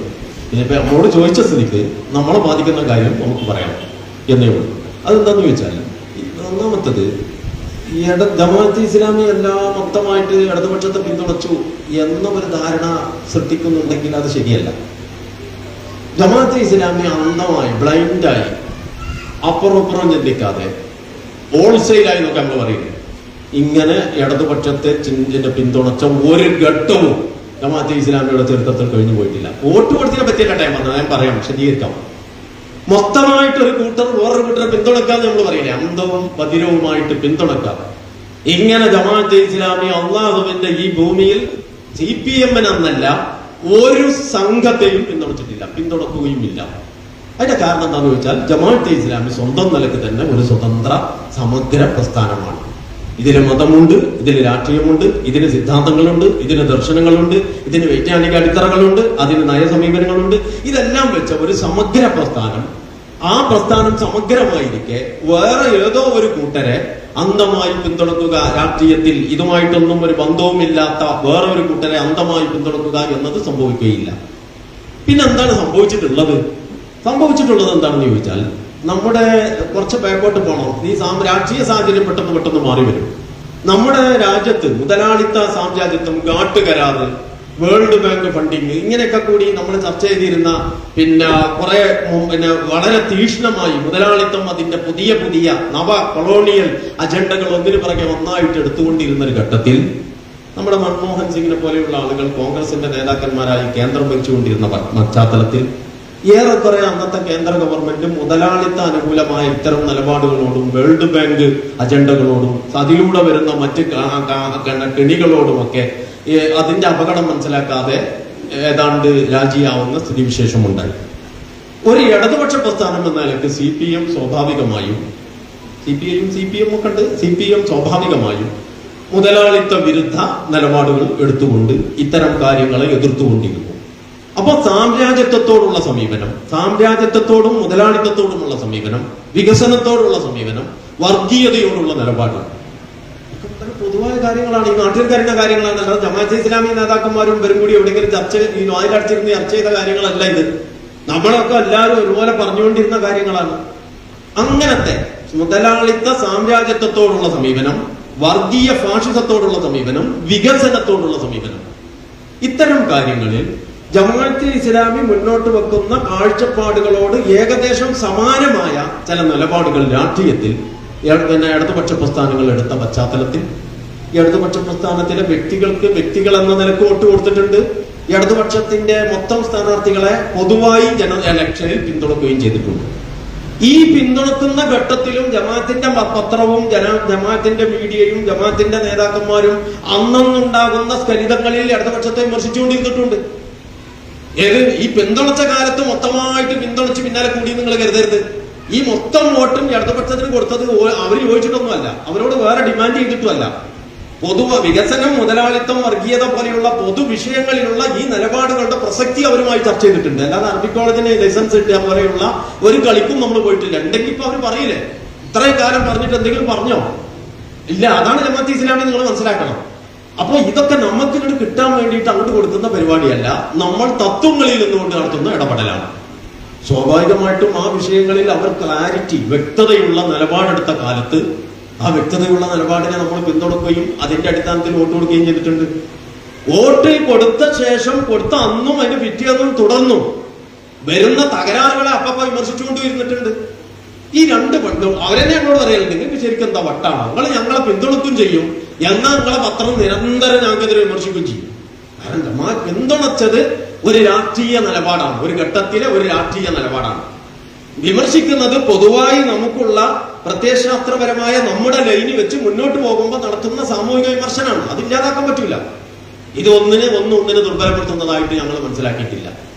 ഇത് കോൺഗ്രസുകാർക്ക് വോട്ട് കൊടുത്തിട്ടുണ്ട്, ലീഗുകാർക്ക് വോട്ട് കൊടുത്തിട്ടുണ്ട്. വോട്ട് കൊടുത്തപ്പോൾ ലീഗിനെയും കോൺഗ്രസിനെയും അവരുടെ നിലപാടുകൾ നമ്മൾ വിമർശിച്ചിട്ടുണ്ട്. അങ്ങനെ തന്നെ ജമാഅത്ത് ഇസ്ലാമി രാഷ്ട്രീയത്തിൽ ഇടപെട്ടു പോന്നിട്ടുള്ളൂ. അതുകൊണ്ട് കുറെ കാലം CPM-ന്റെ കൂടെ അന്തവും ബധിരവുമായി കൂടി ജമാഅത്തെ ഇസ്ലാമി, എന്നിട്ട് ഇപ്പൊ പിന്നെ തെറ്റിപ്പിരിഞ്ഞു എന്ന് കരുതുന്നതിന് ഒരർത്ഥവുമില്ല. ഇതൊരു കാര്യം. ഇനി ഇതിന്റെ കുറച്ചുകൂടി ആഴമുള്ള ഒരു തലം, ഈ ജമാഅത്തെ ഇസ്ലാമിയുടെ പ്രസിദ്ധീകരണാലയങ്ങളിൽ നിന്ന് കമ്മ്യൂണിസ്റ്റ് പ്രത്യയശാസ്ത്രത്തിനെതിരെ എഴുതുകയും പ്രസംഗിക്കുകയും ചെയ്ത അത്ര, ശ്രദ്ധിച്ചു കേൾക്കണം, അത്ര ഈ കേരളത്തിലെ ഒരു സംഘത്തിന്റെ ഭാഗത്തു നിന്നും വേറെ വന്നിട്ടുണ്ടാവുകയില്ല. IPH-ന്റെ പുസ്തകങ്ങൾ നിങ്ങൾ നോക്കൂ, പിന്നെ പ്രസിദ്ധീകരണങ്ങളും ആനുകാലികങ്ങളും നോക്കൂ. ഏത് ഇടതുപക്ഷത്തിന് വോട്ട്, രാഷ്ട്രീയത്തിൽ ഒരു അപ്പപ്പ നിലപാടുകളിലുള്ള യോജിപ്പ് വെച്ച് തെരഞ്ഞെടുപ്പിൽ പിന്തുണ കൊടുക്കുന്ന സമയത്ത് തന്നെ അവരുടെ കമ്മ്യൂണിസ്റ്റ് പ്രത്യയശാസ്ത്രത്തെ നിരന്തരം ആഴത്തിൽ നിരൂപണം ചെയ്ത് ഇസ്ലാമിനെ ബദൽ പദ്ധതിയായി അല്ലെങ്കിൽ ഒരു സമഗ്ര ജീവിത പദ്ധതിയായി അവതരിപ്പിക്കുന്ന പണിയിൽ ജമാഅത്ത് ഏർപ്പെട്ടുകൊണ്ടുവരുന്നിട്ടുണ്ട്. അപ്പൊ പിന്തുണച്ചപ്പോ അപ്പപ്പോ പ്രായോഗിക രാഷ്ട്രീയത്തിൽ വിമർശിച്ചിട്ടുണ്ട് എന്നതാണ് ഒന്ന്. രണ്ടാമത്തത്, പിന്തുണ കൊടുക്കുന്ന കാലത്തും ഐഡിയോളജിക്കൽ ആക്ടിവിസം ജമാഅത്തെ ഇസ്ലാമി CPM-നെതിരിൽ അല്ലെങ്കിൽ കമ്മ്യൂണിസത്തിനെതിരിൽ നടത്തിക്കൊണ്ടിരുന്നത് അതിന്റെ വൈജ്ഞാനിക സ്വഭാവത്തിൽ തുടർന്നിട്ടുമുണ്ട്. ഇത് രണ്ടും രണ്ട് യാഥാർത്ഥ്യങ്ങളായിട്ട് നിങ്ങൾ കാണും. എന്നിട്ട് നമ്മൾ പിന്തുണച്ചിരുന്നു എന്നത് അംഗീകരിക്കണം. അപ്പൊ പിന്നെ ചോദ്യത്തിന്റെ അവസാന ഭാഗം, ഇതിനിപ്പോ എന്താ പിന്നെ സംഭവിച്ചത്? യഥാർത്ഥത്തിൽ ഈ കേരളത്തിൽ ജീവിക്കുന്ന നിങ്ങളുടെ മുമ്പിൽ അതിന്റെ എല്ലാവരും പേരും പറയേണ്ട ഒരു കാര്യമുണ്ടെന്ന് എനിക്ക് തോന്നുന്നില്ല. രാഷ്ട്രീയ പാർട്ടികളെ സംബന്ധിച്ചിടത്തോളം എത്രയേ ഉള്ളൂ എന്ന് വെച്ചാൽ, അവരൊപ്പാണ് നമ്മൾ നിൽക്കണമെങ്കിൽ അവർക്ക് വളരെ പ്രിയപ്പെട്ട ആളുകൾ, അവർക്ക് പിന്നെ അവരുടെ ചൊൽപ്പടിക്ക് നമ്മൾ നിൽക്കുന്നില്ലെങ്കിൽ അവർക്ക് നമ്മളെ കുറിച്ച് അത്ര വലിയ അഭിപ്രായം ഉണ്ടാവില്ല. ഇപ്പൊ ഈ അടുത്ത കാലത്ത് CPM-ന് സംഭവിച്ചുകൊണ്ടിരിക്കുന്നത് എന്താണെന്ന് സഖാക്കൾ തന്നെ വേറെ ആലോചിക്കേണ്ടതാണ്. അത് മൊത്തം CPM ഉത്തരവാദിയാണോ അല്ലേ എന്നുള്ളത് അവരുടെ ആഭ്യന്തര കാര്യമാണെന്ന് നമുക്ക് തീർത്ത് പറയാൻ കഴിയില്ല. പക്ഷെ അനുഭവപ്പെടുന്നത് എന്താണ്? ഇന്ത്യയിൽ സവർണ വംശീയത, ഹിന്ദുത്വ വംശീയത, അതിന്റെ എല്ലാ പിന്നെ ഹാവഭാവങ്ങളോടും കൂടി അധികാരം പിടിയിലൊതുക്കി രാജ്യം അവരുടെ കൈക്കൊമ്പിളിൽ വന്നു എന്ന അഹന്തയോടെ നിലകൊള്ളുമ്പോ ഇതിന്റെ ഈ പിന്നെ അന്തരീക്ഷത്തിൽ പ്രത്യയശാസ്ത്രപരമായി ഉള്ളടക്കമൊക്കെ ചോർന്നു പോയ ഇടതുപക്ഷ പ്രസ്ഥാനത്തിൽ നിന്ന് തന്നെ ധാരാളം മണികൾ ചോർന്നു പോയിക്കൊണ്ടിരിക്കുകയാണ്. അപ്പൊ ഇവരെ പിടിച്ചു നിർത്താൻ സ്വീകരിക്കുന്ന വിദ്യ കൂടുതൽ അബദ്ധമായാലോ എന്തു ചെയ്യും? ആ വിദ്യയാണ് യഥാർത്ഥത്തിൽ, ആ വിദ്യയുടെ ഒരു മോഡലാണ് ചിലപ്പോൾ ഈ കാണുന്ന ഈ ഇസ്ലാമിനെ അല്ലെങ്കിൽ ജമാഅത്തെ ഇസ്ലാമിയെ ഒരു ഭീകരനാക്കി മാറ്റിയിട്ട് ഇസ്ലാമിന്റെ ഭാഗത്തുനിന്ന് മുസ്ലിങ്ങളുടെ സംഘപരിവാറിനെ വിമർശിക്കണമെങ്കിൽ ഇപ്പുറത്തും ഒരു തുല്യ ശത്രുവാണ്, എന്നിട്ട് ജമാഅത്തെ ഇസ്ലാമിയെ അവരുടെ സ്ഥാനത്ത് നിർത്തി ഇതാ മഹാഭീകരമായി നേർക്കുനേരെ ഏറ്റുമുട്ടുന്നവർ ഞങ്ങളാണ് എന്ന ഒരു ഖ്യാതി പരത്തി അതിലൂടെ അനുയായികളെ എന്ന് പറഞ്ഞാൽ മൃദു ഹിന്ദുത്വം കളിച്ച് അനുയായികളെ പ്രീണിപ്പെടുത്തി പിടിച്ചു നിർത്താൻ ശ്രമിച്ചാൽ കോൺഗ്രസ് ഈ കളി മുമ്പ് നടത്തിയതാണ്. എന്താ കോൺഗ്രസിന് സംഭവിച്ചതെന്ന് കോൺഗ്രസുകാരോട് ചോദിക്കേണ്ട, നമുക്ക് തന്നെ അറിയാം. ഇടതുപക്ഷത്തിന്റെ ആളുകളോട് ഞങ്ങൾ ഇതാണ് പറഞ്ഞുകൊണ്ടിരിക്കുന്നത്, നിങ്ങൾ ഇസ്ലാമോഫോബിയ ഉൽപ്പാദിപ്പിച്ച് അതിന്റെ പ്രയോജനമെടുത്ത് തൽക്കാലം അധികാരം ഉറപ്പിക്കാനും അണികളെ ഭദ്രമാക്കാനും ശ്രമിച്ചാൽ ഇത് തീക്കളിയായിരിക്കും. അതുകൊണ്ട് നഷ്ടം ജമാഅത്തെ ഇസ്ലാമിക്കായിരിക്കില്ല, ഒന്നാമതായി നിങ്ങൾക്കും രണ്ടാമതായി ഈ മതനിരപേക്ഷ കേരളത്തിനുമായിരിക്കും. അപ്പൊ ആ കളിയിൽ അവർ ഏർപ്പെട്ടിട്ടുണ്ട്. 2019 പിന്നെ ലോകസഭാ തെരഞ്ഞെടുപ്പിൽ പിന്നെ വെൽഫെയർ പാർട്ടി എടുത്ത നരേഷനുകൾ, അതിന്റെ അടിസ്ഥാനത്തിൽ രൂപപ്പെട്ടു വന്ന കാഴ്ചപ്പാടുകൾ, തുടർന്നുണ്ടായ ചർച്ചകൾ, ഇതൊക്കെ ഒരുപക്ഷെ അതിനവരെ പ്രേരിപ്പിച്ചിട്ടുണ്ടാവും. പക്ഷെ ജമാഅത്തെ ഇസ്ലാമി അവർ ആദർശ പ്രസ്ഥാനം എന്ന നിലക്ക് അതിന്റെ പാട്ടിന് വിട്ട് അതിന്റെ മെറിറ്റിൽ നിരൂപണം നടത്താൻ പറ്റുമെങ്കിൽ അവർ നടത്തട്ടെ, നമുക്കൊരു കുഴപ്പമില്ല. അതിന്റെ പാട്ടിൽ വിട്ട് അതിന്റെ മെറിറ്റിൽ അതിന്റെ ആശയ അടിത്തറകളെ അതിന്റെ സ്വഭാവത്തിൽ നിരൂപണം നടത്തിക്കോട്ടെ, ഒരു കുഴപ്പമില്ല. സംവാദങ്ങൾക്കും ചർച്ചകൾക്കും ഞങ്ങളും സന്നദ്ധമാണ്. ആ അർത്ഥത്തിൽ പ്രത്യയശാസ്ത്രപരമായും ആശയപരമായും ഒരു നല്ല സമൂഹത്തെയും രാഷ്ട്രത്തെയും മനുഷ്യരെയും സൃഷ്ടിക്കാൻ ഏത് കാഴ്ചപ്പാടാണ് ഏറ്റവും നല്ലത് എന്നതിൽ ചർച്ചക്ക് സാധ്യതയുണ്ട്. അത് വേറൊരു വിഷയമാണ്. അത്തരം ചർച്ചകളും സംവാദങ്ങളും ജമാഅത്ത് ഇടതുപക്ഷ പ്രസ്ഥാനങ്ങളുമായി മുമ്പ് കുറെ നടത്തിയതുമാണ്. പക്ഷെ അതിന് പകരം ഈ വില കുറഞ്ഞ രാഷ്ട്രീയത്തിന് വേണ്ടി ഇത്തരം അപകടം പിടിച്ച തീക്കൊള്ളി കൊണ്ട് തലയൊറിയുക എന്നൊക്കെ പറഞ്ഞതുപോലെയുള്ള ഒരു സാഹസത്തിലേക്ക് ഇടതുപക്ഷം പോവുകയും ഇസ്ലാമോഫോബിയയുടെ സാധ്യതകളെ പ്രയോജനപ്പെടുത്താൻ ജമാഅത്തെ ഇസ്ലാമിയെ നാട്ടക്കുറിയാക്കുകയും ചെയ്യുന്നത് അത്യന്തം അപകടകരമാണ് എന്നാണ് ഞങ്ങൾക്ക് പ്രിയപ്പെട്ട സഖാക്കളോട് പറയാനുള്ളത്. അവരുടെ ഉള്ളിൽ തന്നെ യഥാർത്ഥത്തിൽ ഈ ഇടപെടലുകളിൽ ഉണ്ടായിട്ടുള്ള തകരാറുകൾ എന്ത് എന്ന് പരിശോധിക്കുകയും തിരുത്തുകയുമാണ് യഥാർത്ഥത്തിൽ ഒരു ഉത്തരവാദപ്പെട്ട രാഷ്ട്രീയ പാർട്ടി എന്ന നിലയ്ക്ക് ചെയ്യേണ്ടത് എന്നാണ് ഗുണകാംക്ഷയോടെ ഞങ്ങൾക്ക് അതേപറ്റി പറയാനുള്ളത്. മതരാഷ്ട്രവാദം എന്നത് വേറൊരു വിഷയമാണ്. അതേപ്പറ്റി ഇവിടെ ഒരു പരാമർശമുണ്ട് എന്ന് കരുതി ഞാൻ അതിനെപ്പറ്റി പറയുന്നില്ല. അത് വേറെ ചോദ്യം വരികയാണെങ്കിൽ അപ്പൊ അതിനെപ്പറ്റി നോക്കാം.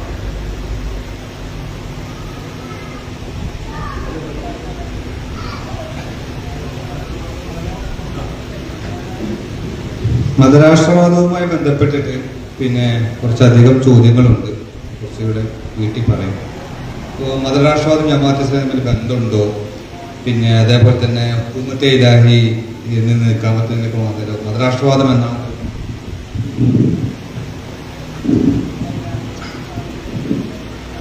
മതരാഷ്ട്രവാദികൾ എന്നാണല്ലോ കൂടുതൽ ജമാഅത്ത് ഇസ്ലാമിക്കുള്ള ആരോപണം. എന്താണ് മതരാഷ്ട്രവാദം എന്നൊക്കെ അതിൽ മതരാഷ്ട്രവാദവുമായി ബന്ധപ്പെട്ടിട്ട് ധാരാളം ചോദ്യമുണ്ട്. അപ്പോൾ അത് മൊത്തത്തിൽ എന്താണ് സംഭവം, അതിൻ്റെ വിമർശനം എന്താണെന്ന് മാത്രമാണ് ഇവിടെ വിശദീകരിക്കുന്നത്. മതരാഷ്ട്രവാദം എന്ന് പറയുന്നത്, തിയോക്രസി എന്ന് പറയുന്നത് ഒരു രാഷ്ട്രീയ കാഴ്ചപ്പാടാണ്, ഒരു സൈദ്ധാന്തികമായ കാഴ്ചപ്പാടാണ്. ജനാധിപത്യം, ഡെമോക്രസി, സോഷ്യലിസം, പിന്നെ കമ്മ്യൂണിസം എന്നൊക്കെ ഉണ്ട്, അല്ലെങ്കിൽ തൊഴിലാളികളുടെ വർഗ ആധിപത്യം എന്നൊക്കെ പറഞ്ഞ പോലെ ഒരു ഭരണക്രമത്തിൻ്റെ പേരാണ് യഥാർത്ഥത്തിൽ മതരാഷ്ട്രവാദം അല്ലെങ്കിൽ തിയോക്രസി എന്ന് പറയുന്ന ഒരു പരികല്പന, കാഴ്ചപ്പാട്. ആ കാഴ്ചപ്പാട് വളരെ പഴയ കാലത്തൊക്കെ ഉണ്ടായിരുന്ന ഒരു കാഴ്ചപ്പാടാണ്. പിന്നെ പ്രത്യേകിച്ച് യൂറോപ്പിൽ നടന്നിരുന്ന ഒരു ഭരണക്രമമാണ്. ദൈവത്തിന്റെ പേരിൽ പുരോഹിതന്മാർ ഭരിച്ചിരുന്ന, പുരോഹിതന്മാർ നിയമം നടപ്പാക്കുകയും ആ നിയമം നടപ്പാക്കുമ്പോൾ ജനങ്ങൾ അത് ചോദിച്ചാൽ അത് നടപ്പാക്കുന്നത് ദൈവകൽപ്പനയാണ്, ദൈവനിർദ്ദേശമാണെന്ന് പറഞ്ഞുകൊണ്ട് പുരോഹിതന്മാരുടെ ഒരു ഭരണക്രമം, ആ ഭരണക്രമത്തിൽ പുരോഹിതന്റെ അടിസ്ഥാനത്തിൽ ഭരിച്ചിരുന്ന ഒരു ഭരണക്രമത്തെയാണ്, ദൈവത്തിന്റെ പേരിലാണ് അത് പറയുക, ആ ഭരണക്രമത്തെയാണ് ഈ മതരാഷ്ട്രവാദം അല്ലെങ്കിൽ തിയോക്രസി എന്ന് പറയുന്നത്. അതിന്റെ ധാരാളം ഉദാഹരണം ഗ്രീക്ക് ഉണ്ടായിരുന്നു. ഇന്നത്തെ യൂറോപ്പിൽ 16-15 നൂറ്റാണ്ടുകളിൽ ചർച്ചയായിരുന്നു നമ്മുടെ യൂറോപ്പിലെ രാഷ്ട്രങ്ങൾ ഭരിച്ചിരുന്നത്. അതുകൊണ്ട് തന്നെ അന്നത്തെ ഇപ്പോൾ നമുക്കറിയാം ഗലീലിയോ, കൊപ്പർനിക്കസ് ഇവരൊക്കെ പീഡിപ്പിക്കപ്പെട്ടത് ക്ലർജിമാർ, അന്നത്തെ അവിടുത്തെ പുരോഹിതന്മാരാണ്. അത് പൗരോഹിത മതമായിരുന്നു. ആ പുരോഹിതന്മാർ പറഞ്ഞത് ഭൂമി ഉരുണ്ടതാണ് എന്ന കണ്ടുപിടുത്തം അല്ലെങ്കിൽ ആ കാഴ്ചപ്പാട് വന്ന സമയത്ത് അത് ബൈബിളിന് വിരുദ്ധമാണ് എന്നൊക്കെ പറഞ്ഞിട്ടുണ്ടായിരുന്ന ഒരു ഭരണക്രമത്തിന്റെ പേരാണ് യഥാർത്ഥത്തിൽ തിയോക്രസി എന്ന് പറയുന്നത്. ഇന്ത്യയിൽ ലക്ഷണമൊത്ത ഒരു തിയോക്രാറ്റിക് രാഷ്ട്രം ഉണ്ടായിരുന്നെങ്കിൽ അത് നമ്മുടെ തിരുവിതാംകൂർ ആയിരുന്നു. കൂട്ടത്തിൽ പറയാണ്, തിരുവിതാംകൂർ ആ അർത്ഥത്തിൽ ഒരു തിയോക്രാറ്റിക് സ്റ്റേറ്റ് ആയിരുന്നു. നമ്മുടെ എന്ന് പറഞ്ഞാൽ പത്മനാഭസ്വാമി ക്ഷേത്രത്തിൽ പത്മനാഭസ്വാമിയുടെ പാത അതിലേക്ക് തിരുവിതാംകൂറിലെ നാടിനെ സമർപ്പിക്കുകയും പത്മനാഭസ്വാമിയുടെ കീഴിൽ നിന്നുകൊണ്ടുള്ള തൃപ്പതി ദാനം, അങ്ങനെയാണത് പറയുക, അതിന്റെ കീഴിലാണ് നമ്മുടെ തിരുവിതാംകൂർ സംസ്ഥാനം ഭരിച്ചിരുന്നത്. അതുകൊണ്ട് തന്നെ അവിടുത്തെ ഭൂമിയൊക്കെ ക്ഷേത്രവക സ്വത്തായിരുന്നു, ദേവസ്വമായിരുന്നു എന്നൊക്കെ കാണാൻ കഴിയും. ഇങ്ങനെയുള്ളൊരു ഭരണക്രമത്തെയാണ് തിയോക്രസി, മതരാഷ്ട്രവാദം എന്ന് പറയുന്നത്. ജമാഅത്തെ ഇസ്ലാമി അതിന്റെ രൂപീകരണ പശ്ചാത്തലത്തിൽ തന്നെ ഈ തിയോക്രസി പൗരോഹിത്യ, ഈ മതരാഷ്ട്രവാദം എന്ന കാഴ്ചപ്പാടിനെ നിഷേധിച്ചിട്ടുണ്ട്.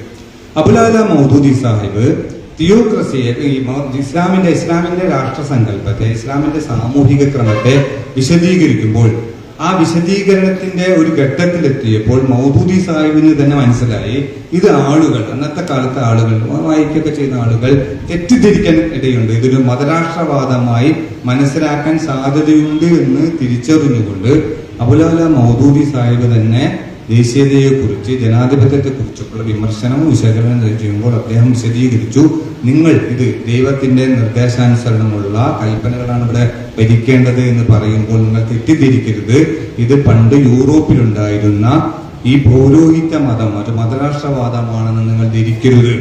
ഇത് ഒരു കാരണവശാലും ഇസ്ലാമിന്റെ രാഷ്ട്രസങ്കല്പത്തിൽ പുരോഹിതന്മാർക്ക് യാതൊരു അവകാശവുമില്ല.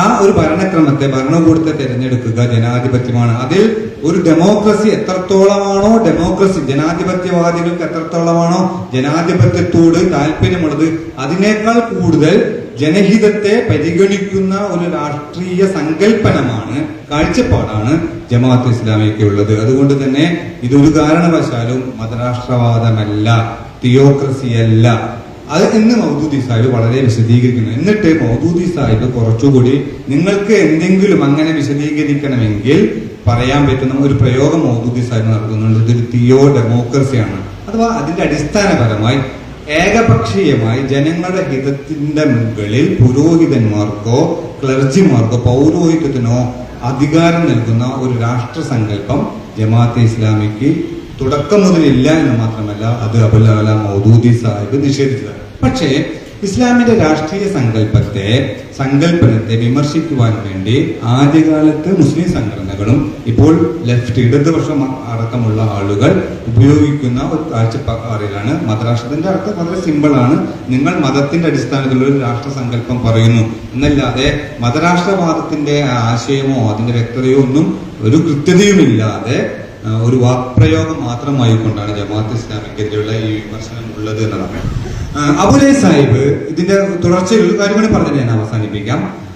ഹുക്കൂമത്തെ ഇലാഹി എന്നത് ഇതിൽ വന്ന ആവർത്തിച്ചു വന്നൊരു ചോദ്യമാണ്. ഹുക്കൂമത്തെ ഇലാഹി എന്നത് എന്തുകൊണ്ടാണ് ഇഖാമത്തുദ്ദീൻ എന്ന് പറയുന്നത്? അപ്പൊ നിങ്ങൾ മതരാഷ്ട്രവാദത്തെ കൈയൊഴിച്ചതല്ലേ? ഇതിനെ നേരത്തെ പറഞ്ഞതുപോലെ തന്നെ അബുലൈ സാഹിബ് ജമാഅത്ത് ഇസ്ലാമിയുടെ അഖിലേന്ത്യാ ആദ്യത്തെ അമീറാണ്. ജമാഅത്ത് ഇസ്ലാമി ഹിന്ദിന്റെ അമീറാണ്. അദ്ദേഹം ജമാഅത്ത് ഇസ്ലാമി ലക്ഷ്യമാർഗം എന്ന് പറഞ്ഞിട്ട് 1948 ഇതൊന്നും 2024 ഇപ്പോ എന്തോ ലെഫ്റ്റ് ഇടതുപക്ഷക്കാരോ അല്ലെങ്കിൽ മറ്റാളുകൾ വിമർശനം ഉന്നയിക്കുമ്പോൾ പറയുന്ന ഒരു മറുപടി ഒന്നുമല്ല. 1948 അബുലൈ സാഹിബ് ഈ ചോദ്യത്തിന് മറുപടി പറഞ്ഞിട്ടുണ്ട്. അദ്ദേഹത്തിന്റെ മറുപടി വളരെ കൃത്യമാണ്. ഹുക്കൂമത്തെ ഇലാഹി എന്ന പ്രയോഗം നടത്തുമ്പോൾ സദ്ബുദ്ധിയുള്ള വളരെ നിഷ്കളങ്കരായ ആളുകൾ, അദ്ദേഹം ആ പുസ്തകത്തിൽ പറയുന്നുണ്ട്, നിഷ്കളങ്കരായ ആളുകൾ തെറ്റിദ്ധരിക്കുന്നു. അതേപോലെ തന്നെ കുബുദ്ധികളായ ആളുകൾ ഉണ്ടല്ലോ, അവർ ഈ ഹുക്കൂമത്തെ ഇലാഹി എന്ന പ്രയോഗം നടത്തിക്കൊണ്ട് നിഷ്കളങ്കരായ ആളുകളെ തെറ്റിദ്ധരിപ്പിക്കുന്നു. അവർ ഈ ഹുക്കൂമത്തെ ഇലാഹി എന്ന പ്രയോഗം കൊണ്ട് ഇതൊരു രാഷ്ട്ര സങ്കല്പമാണ്, ഇത് ഇസ്ലാമിക ഭരണകൂടത്തെ കുറിച്ചാണ്, ഭരണക്രമത്തെ കുറിച്ച് മാത്രം സംസാരിക്കുന്ന ഒരു ആദർശമാണ് ജമാഅത്ത് ഇസ്ലാമിലേക്ക്, ജമാഅത്ത് ഇസ്ലാമിയുടെ ഇസ്ലാമിന്റെ മറ്റ് ഘടകങ്ങളൊന്നും പരിഗണിക്കുന്നില്ല എന്നൊക്കെയുള്ള നിഷ്കളങ്കരായ ആളുകളെ, സദ്ബുദ്ധിയുള്ള ആളുകളെ അവർക്ക് തെറ്റിദ്ധരിക്കാനോ അല്ലെങ്കിൽ തെറ്റിദ്ധരിപ്പിക്കാനോ ശ്രമിക്കുന്നു. ഈ പശ്ചാത്തലത്തിൽ ജമാഅത്ത് ഇസ്ലാമി വിശുദ്ധ ഖുർആനിനും വന്ന് ഉപയോഗിച്ച ഷഹാദത്തുൽ ഹക്ക് ഇഖാമത്തുദ്ദീൻ എന്ന പ്രയോഗം നടത്തുകയാണ്. അതുകൊണ്ട് ഇഖാമത്തുദ്ദീനും പിന്നെ ഷഹാദത്തുൽ ഹക്ക് എന്ന പ്രയോഗം ഇസ്ലാം നടത്തിയ ഖുർആൻ നടത്തിയ വിശുദ്ധ ഖുർആനിലെ തന്നെ സാങ്കേതിക പദങ്ങൾ ഉപയോഗിക്കുന്നതോടുകൂടി ഇത്തരം കുബുദ്ധികൾക്ക് ഇത്തരം പ്രയോഗങ്ങളിലൂടെ തെറ്റിദ്ധരിപ്പിക്കാൻ സാധിക്കുകയില്ല. അത് മാറ്റാൻ വേണ്ടിയിട്ടാണ് ജമാഅത്ത് ഇസ്ലാമി ഖുർആൻ ഉപയോഗിച്ച പദപ്രയോഗങ്ങൾ അതിന്റെ ആശയം വിശദീകരിക്കാൻ നൽകുന്നത്. അത് തെറ്റിദ്ധാരണ ആളുകൾ ആ കാലഘട്ടത്തിൽ തന്നെ തെറ്റിദ്ധാരണകൾ തിരുത്താൻ അതിലൂടെ കഴിയും. അതുകൊണ്ടാണ് ഈ പ്രയോഗം മാറ്റി ഇഖാമത്തുദ്ദീനാക്കിയത്.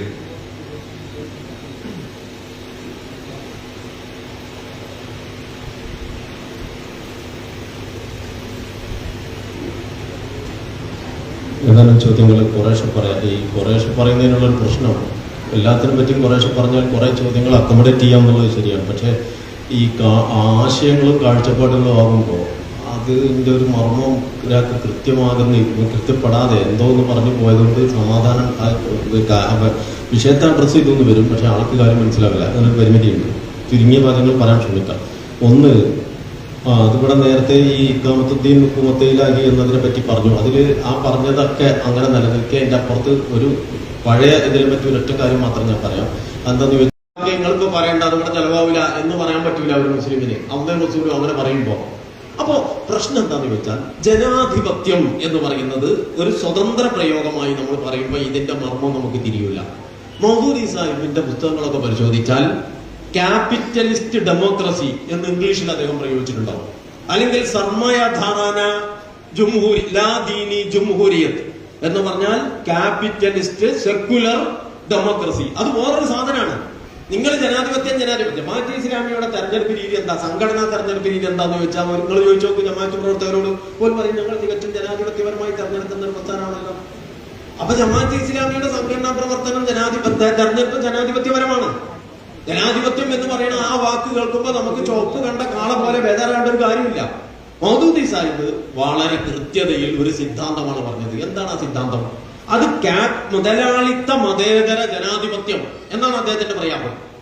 ക്യാപിറ്റലിസ്റ്റ് സെക്യുലർ ഡെമോക്രസി എന്താണ് സർമയ ധാരാന ലാ ദീനി ജുംഹൂരിയത്ത് എന്നൊക്കെ പ്രയോഗിക്കുന്നത് അതാണ്.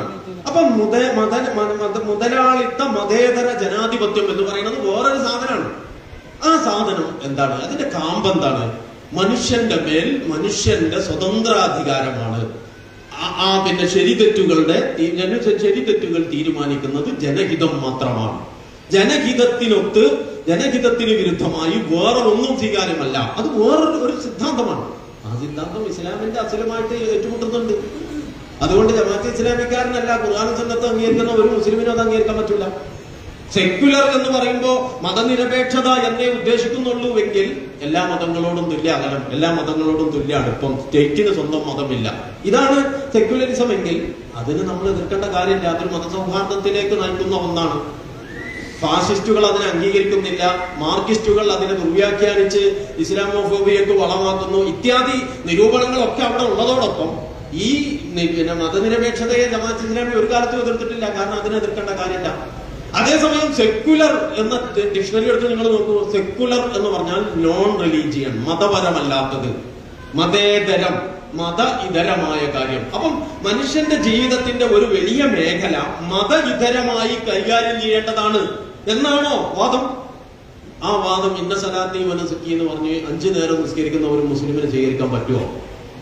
ജമാഅത്ത് ഇസ്ലാമിക്ക് പറ്റുമെന്നല്ല, അവൻ മുസ്ലിമിന് പറ്റുമോ? അതുകൊണ്ടാണ് ഞാൻ പറഞ്ഞത്, നേരത്തെ ഞാൻ തുടക്കത്തിൽ അവതരിപ്പിച്ച ആ വസ്തുതകളായി നിങ്ങൾ അംഗീകരിക്കുന്നുവെങ്കിൽ പിന്നെ ജനാധിപത്യത്തെ എന്ത് ചെയ്യും, മതേതരത്വത്തെ എന്ത് ചെയ്യുന്നു നമ്മളെ രണ്ടുകൂട്ടരും കൂടി ആലോചിക്കേണ്ടതാണ്.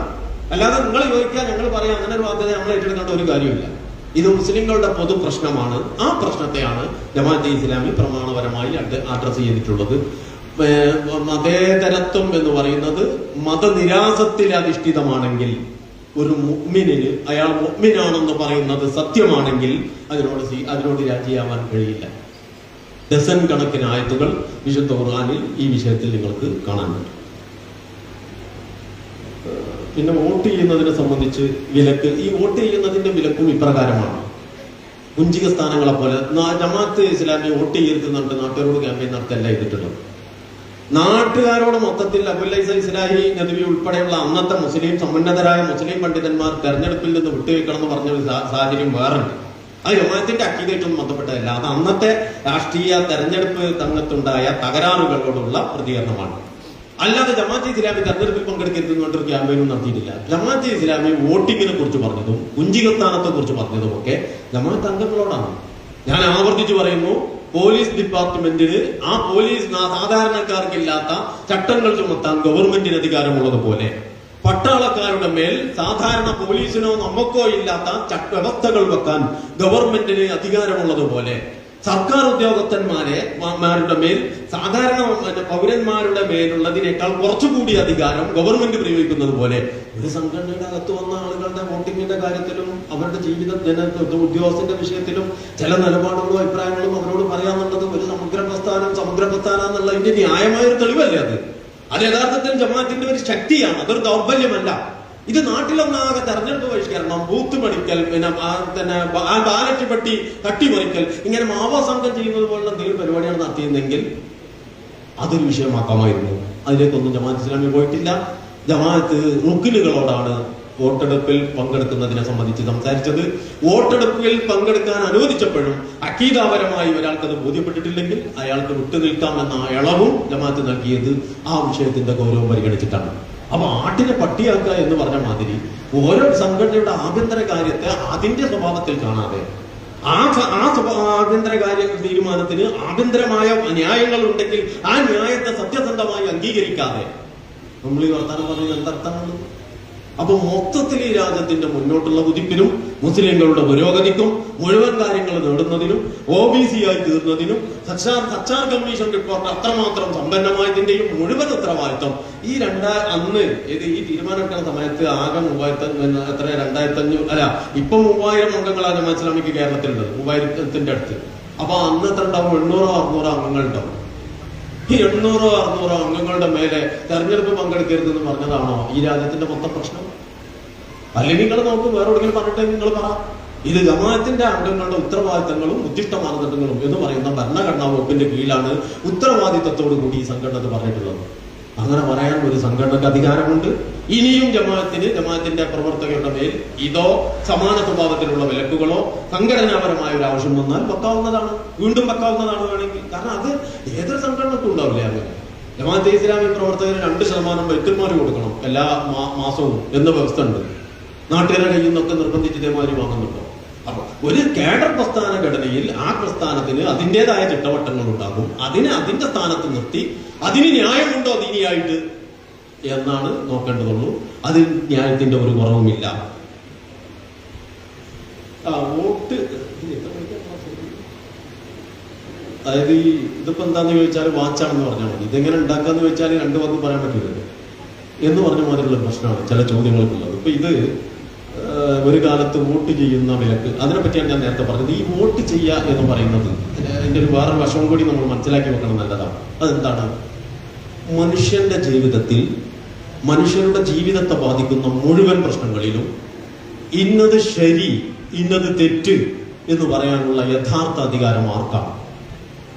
ജമാഅത്തെ ഇസ്ലാമിൽ ഉറച്ചു വിശ്വസിക്കുന്നു ആ അധികാരം അല്ലാഹുവിന് മാത്രമാണ്. വലാ തഖൂലു ലിമാ തസിഫു അൽസിനതുകുമുൽ കദിബ ഹാദാ ഹലാലുൻ വഹാദാ ഹറാമുൻ. അല്ലാഹു തന്നെ പറയുന്നുണ്ട്, നിങ്ങൾ നിങ്ങളുടെ നാവിന് തോന്നിയ മാതിരി ഇത് അനുവദനീയം അത് നിഷിദ്ധം എന്ന് നിങ്ങൾ പറയരുത്.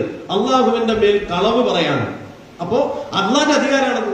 അള്ളാഹ് പറയേണ്ടത് നിങ്ങൾ പറയരുത് എന്ന് കൃത്യമായിട്ട് അള്ളാഹ് പറയുന്നുണ്ട് വിശുദ്ധ ഖുർആനിൽ. അള്ളാഹുവിനാണ് ആധിപത്യം എന്ന് അള്ളാഹു പറയുന്നുണ്ട്. അള്ളാഹു ഇറക്കിയതുകൊണ്ട് വിധിക്കാത്തവൻ കാഫിറാണ്, ഫാസിക്കാണ്, വാലിമാണ് എന്ന് ഖുർആൻ പറയുന്നുണ്ട്. ഈ സത്യവിശ്വാസികളെ അള്ളാഹുവിലേക്കും റസൂലിലേക്കും അള്ളാഹുവും റസൂലും അനുസരിച്ച് ഇറക്കിയതനുസരിച്ച് വിധിക്കുവിൻ. എന്തും വിളിച്ചാൽ അവര് സർവാത്മന അത് കേട്ടു അനുസരിച്ചു എന്നതായിരിക്കും അവരുടെ നിലപാട് എന്ന് ഖുർആൻ പറയുന്നുണ്ട്. ഈ ആയത്തിനൊക്കെ എന്തെങ്കിലും ഒരു അർത്ഥം വേണ്ടേ? അപ്പൊ അതുകൊണ്ട് മനുഷ്യരുടെ മേൽ മനുഷ്യന്റെ മേൽ മനുഷ്യന്റെ സ്വതന്ത്രാധികാരം ആവിഷ്കരിച്ച് നടപ്പിലാക്കുന്ന, എന്നിട്ട് മനുഷ്യരിലെ കുറച്ച് ആളുകൾ കൂടി ഇരുന്നിട്ട് ഇത് നല്ലത് അത് തെറ്റ്. അപ്പൊ നമ്മുടെ നാട്ടിൽ പലിശ അനുവദനീയമാണ്. നമ്മളെ നാട്ടില് ഉഭയകക്ഷി സമ്മതത്തോടു കൂടിയുള്ള ലൈംഗിക ബന്ധം എവിടെ വെച്ചും പാളാവുന്ന ഒരു ബന്ധമാണ് എങ്കിൽ പോലും അത് നിയമവിധേയമാണ്.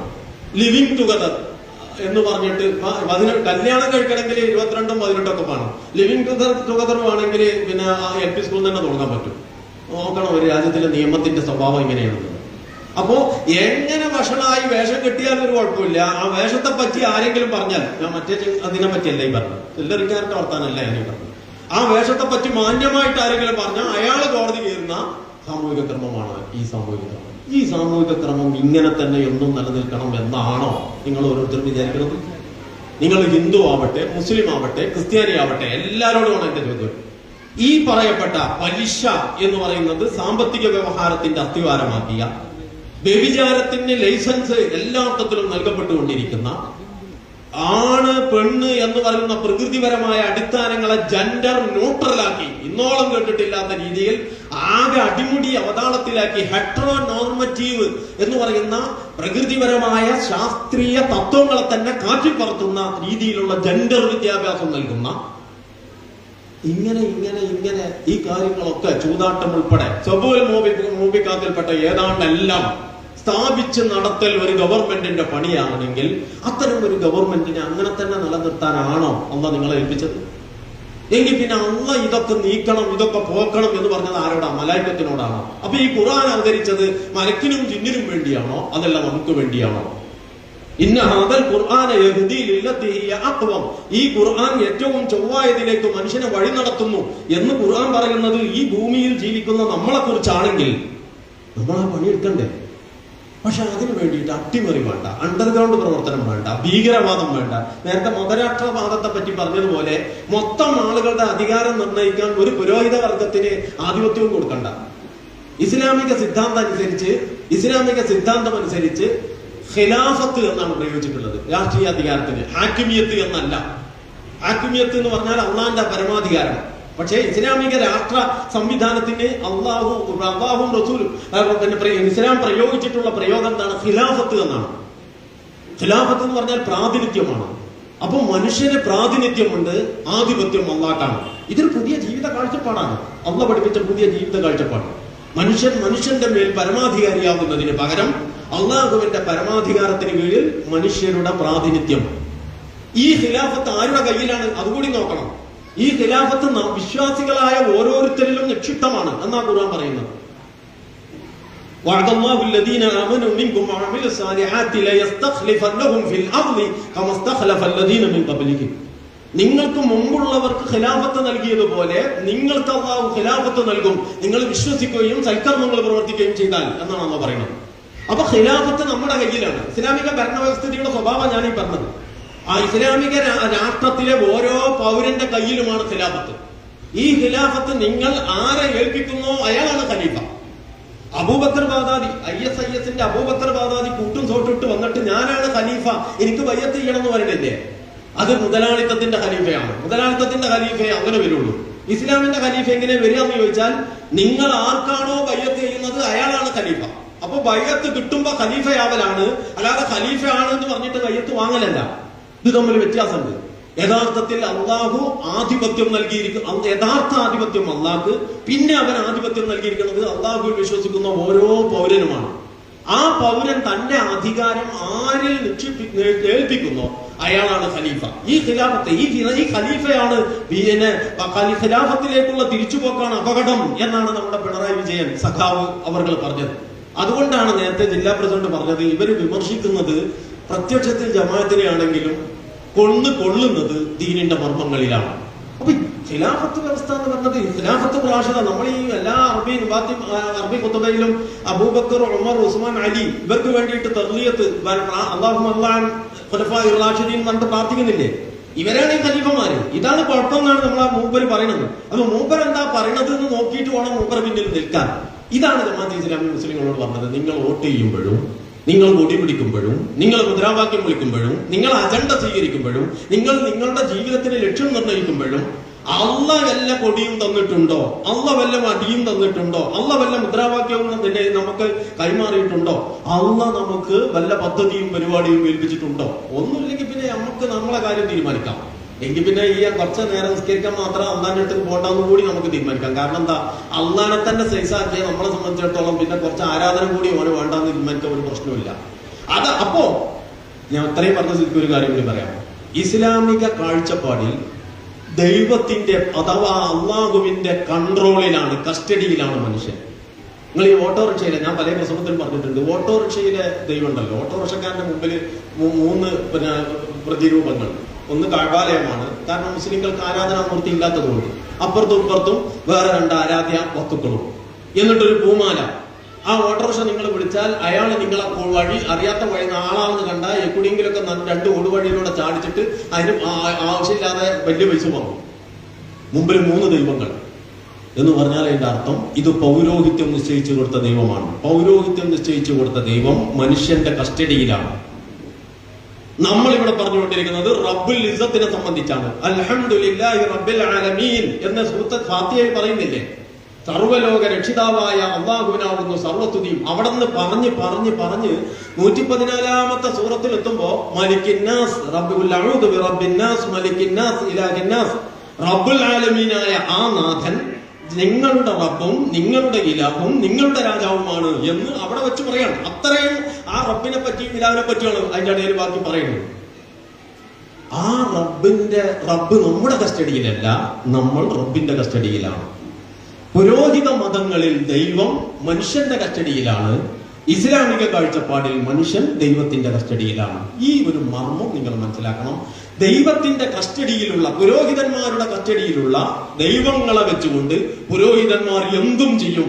അതിനെ ദൈവ മതരാഷ്ട്രം എന്നല്ല, പൈശാചിക രാഷ്ട്രം എന്നാണ് പ്രയോഗിക്കേണ്ടത് എന്ന് സയ്യിദ് മൗദൂദി പറഞ്ഞത്. അതുകൊണ്ടാണ് ഇവിടെ പറയുന്നത് ജനകീയ ജനാധിപത്യത്തെ കുറിച്ചാണ്. ഇസ്ലാം മുന്നോട്ട് വെക്കുന്ന ജനാധിപത്യത്തെക്കാൾ അല്ലെങ്കിൽ ഖിലാഫത്ത് കാഴ്ചപ്പാടിനേക്കാൾ വിശാലതയും മനോഹാരിതയുമുള്ള ഒരു രാഷ്ട്രീയ ജനാധിപത്യ പദ്ധതി ആർക്കാണ് അവതരിപ്പിക്കാൻ കഴിയുക? ഞാൻ വളരെ ശക്തമായിട്ട് ചോദിക്കുകയാണ്. ഒരാൾക്ക് അവതരിപ്പിക്കാൻ കഴിയില്ല. അത്രയും ശക്തമായ ജനകീയ ജനാധിപത്യത്തെ പ്രതിനിധീകരിക്കുന്നതാണ് ഇസ്ലാമിന്റെ ഖിലാഫത്ത് വ്യവസ്ഥിതി എന്ന് നിങ്ങൾ മനസ്സിലാക്കണം.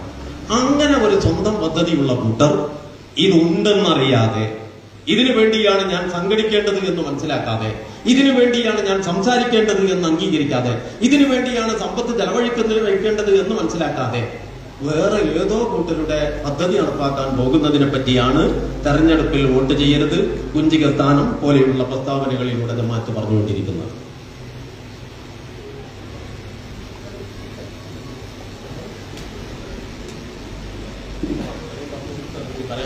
ഇതിപ്പോ ഇങ്ങനെ ആളുകൾക്ക് ഇപ്പോ ഇരിക്കാനാണെങ്കിൽ ഇരിക്കുമ്പോൾ എന്നാൽ പോകാതിരിക്കാൻ പറ്റൂല എന്നുള്ളൊരവസ്ഥയായിരുന്നു. അപ്പൊ അതുകൊണ്ട് നമ്മൾ നീട്ടിക്കൊണ്ടുപോകുന്നില്ല. വെൽഫെയർ പാർട്ടി ജമാഅത്ത് കർത്തൃത്വത്തിലുള്ള ഒരു സംവിധാനമാണെങ്കിൽ ജമാഅത്ത് പോലുള്ള ഒരു സംഘടനക്ക് രാഷ്ട്രീയത്തിൽ ഇടപെടാൻ ഒരു പാർട്ടി സംവിധാനം ആവശ്യമായിരുന്നു. വെൽഫെയർ പാർട്ടി ഒരു സ്വതന്ത്ര രാഷ്ട്രീയ പാർട്ടിയാണ്. സ്വതന്ത്ര രാഷ്ട്രീയ പാർട്ടി ആകാൻ കാരണം ഇന്ത്യ ഒരു മതനിരപേക്ഷ ജനാധിപത്യ രാജ്യമാണ്. ആ മതനിരപേക്ഷ ജനാധിപത്യ തത്വങ്ങളുടെ അടിസ്ഥാനത്തിലേ ഇവിടെ രാഷ്ട്രീയത്തിൽ ഇടപെടാനും പ്രവർത്തിക്കാനും പറ്റും. ബംഗ്ലാദേശിലും പാകിസ്ഥാനിലും ഒക്കെ ജമാഅത്തെ ഇസ്ലാമിയെ നേരിട്ട് തെരഞ്ഞെടുപ്പ് പങ്കെടുക്കുന്നുണ്ട്. ഇന്ത്യയിലും അങ്ങനെ ആയിക്കൂടെ എന്ന് പലരും ഞങ്ങളോട് ചോദിക്കലുണ്ട്. ഞങ്ങൾക്ക് അങ്ങനെ ആകുന്നതിന് ഒരു സംഘടനാപരമായി അല്ലെങ്കിൽ പ്രത്യയശാസ്ത്രപരമായി ഒരു പ്രശ്നമില്ല. പക്ഷേ ഇന്ത്യയിലെ മതനിരപേക്ഷ ജനാധിപത്യ തത്വങ്ങൾ മതമൂല്യങ്ങളെ രാജ്യത്തിന് വേണ്ടി എങ്ങനെയും ചൂഷണം ചെയ്യാം, അതിന് നമുക്കൊരു കുഴപ്പമില്ല. പക്ഷെ മതമൂല്യങ്ങൾ നേരെ ചൊവ്വ രാഷ്ട്രീയത്തിലേക്ക് വരുന്നത് നമുക്ക് ഭയങ്കര പ്രശ്നമാണ്. ഇങ്ങനത്തെ ഒരു അവസ്ഥയിലാണ് നമ്മുടെ രാജ്യം ഉള്ളത്. ആ ഒരു രാജ്യത്തിന്റെ യാഥാർത്ഥ്യം നമ്മൾ കാണാം. അപ്പോൾ മാത്രമല്ല ജമാഅത്തെ ഇസ്ലാമി എന്ന് പറഞ്ഞത് വളരെ ചെറിയൊരു സംഘടനയാണ്. ഇവിടെ ഒരു സ്വാഗതമൊക്കെ പറയുമ്പോൾ പറയുമല്ലോ ഇന്ത്യയിലെ എല്ലാ സംസ്ഥാനങ്ങളിലും എല്ലാ ജില്ലകളിലും, അതിന്റെ അർത്ഥം എല്ലാം കൂടി നമ്മളെ നിയന്ത്രിക്കുന്നതല്ല. ഇതിന് അഖിലേന്ത്യാ ചിട്ടവട്ടങ്ങളും ഘടനയുമുള്ള ഒരു പ്രസ്ഥാനമാണ് ജമാഅത്തെ ഇസ്ലാമി. ഒരു തർക്കവും ഒക്കെ അതിന് വേണ്ട, ഒരു സംശയവും ഒക്കെ അതിന് വേണ്ട. അതേസമയം ഇത് മുസ്ലിം സമുദായത്തിൽ തന്നെ വളരെ ചെറിയൊരു സംഘമാണ്. ഒരു ചെറിയ സംഘത്തിന് ഒരു സാമൂഹിക മാറ്റം ഉണ്ടാക്കാൻ കഴിയില്ല. ഏത് വലിയ സാമൂഹിക മാറ്റം ഒരു മാറ്റം ഉണ്ടാക്കാൻ കഴിയില്ല എന്നല്ല ഞാൻ പറഞ്ഞത്. മൊത്തം ഈ രാജ്യത്തെ ഇന്ന് ഇത് നിലകൊള്ളുന്ന അടിസ്ഥാനങ്ങളിൽ നിന്ന് മാറ്റി അള്ളാഹുവിന് ഇഷ്ടപ്പെട്ട അടിസ്ഥാനങ്ങളിലേക്ക് പരിവർത്തിപ്പിക്കാം. ഇതാണ് ജമാഅത്തെ ഇസ്ലാമിയുടെ പദ്ധതി എന്ന് പറഞ്ഞാൽ നിങ്ങളുടെ ജീവിതം മാറുമ്പോൾ പൂർണ്ണമായിട്ടും മാറുക. നിങ്ങളുടെ കുടുംബത്തിൽ ആ മാറ്റം പ്രകടമാകാം, നിങ്ങളുടെ സമൂഹത്തിൽ ആ മാറ്റം പ്രകടമാകാം. ഇത് പറയാൻ ഞങ്ങൾക്ക് യാതൊരു പേടിയില്ല. ഇതിനെയാണ് നിങ്ങൾ മതരാഷ്ട്രവാദം എന്ന് പറയുന്നതെങ്കിൽ നമസ്കരിക്കുന്നവരും നോമ്പ് നോൽക്കുന്നവരുമാണ് നിങ്ങളുടെ മുമ്പിൽ മതരാഷ്ട്രവാദി എന്ന് ഞങ്ങൾ മനസ്സിലാക്കും. അപ്പൊ ഏറ്റവും വലിയ മതരാഷ്ട്രവാദക്കാരുടെ ഇമാമായിട്ട് ഞങ്ങൾ മുഹമ്മദ് നബി സല്ലല്ലാഹു അലൈഹി വസല്ലമയെ കാണും. അത്രയേ ഉള്ളൂ, വേറെ ബേജാറൊന്നും ഞങ്ങൾക്കില്ല.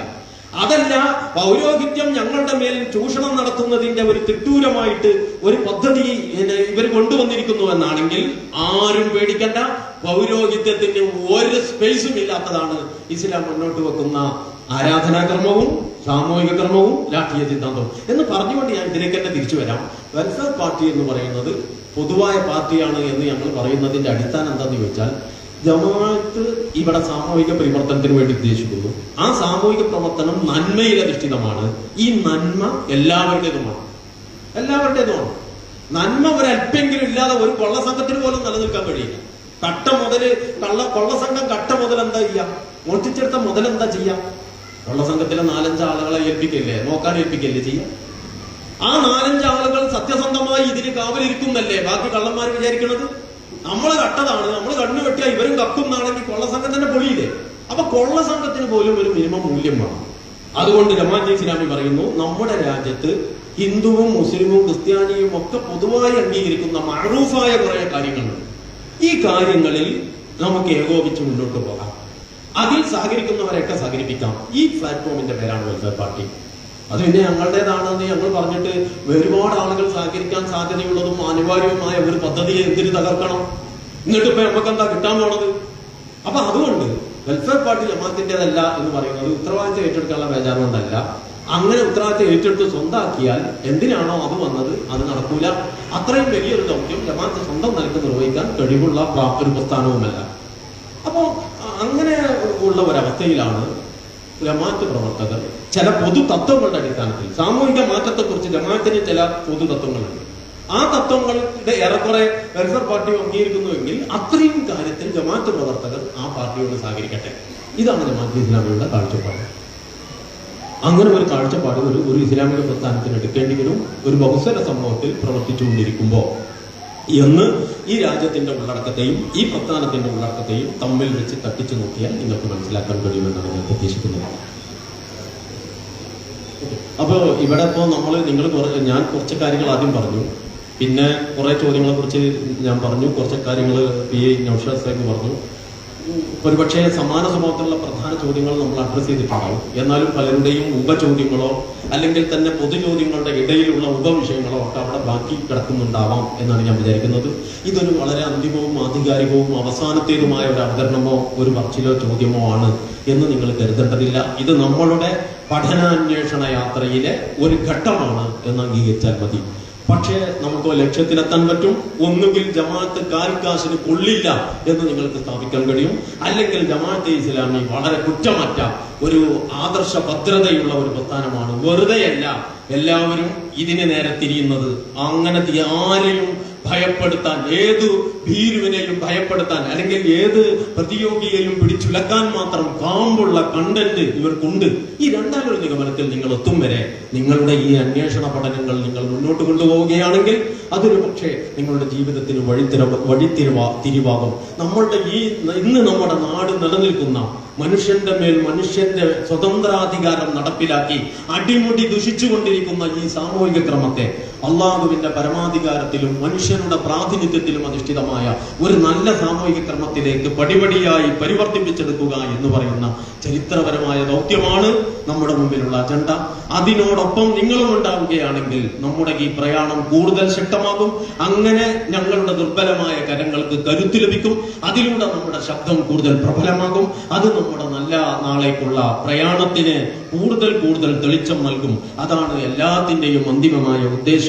അത് റബ്ബ് സഫലമാക്കി തരുമാറാവട്ടെ എന്ന് നിങ്ങളോടൊപ്പം പ്രാർത്ഥിച്ചുകൊണ്ട് ജമാഅത്തെ ഇസ്ലാമിയെ പഠിക്കുക, നിരൂപണം ചെയ്യുക, ചിന്തിക്കുക, കേട്ട പാതി കേൾക്കാത്ത പാതി അതിൽ കൂടാതെ കൂടുതൽ വല്ലദീന ഇദാ ദുക്കിറു ബിആയാതി റബ്ബിഹിം ലം യഖിറു അലൈഹാ സുമ്മൻ വഉംയാന.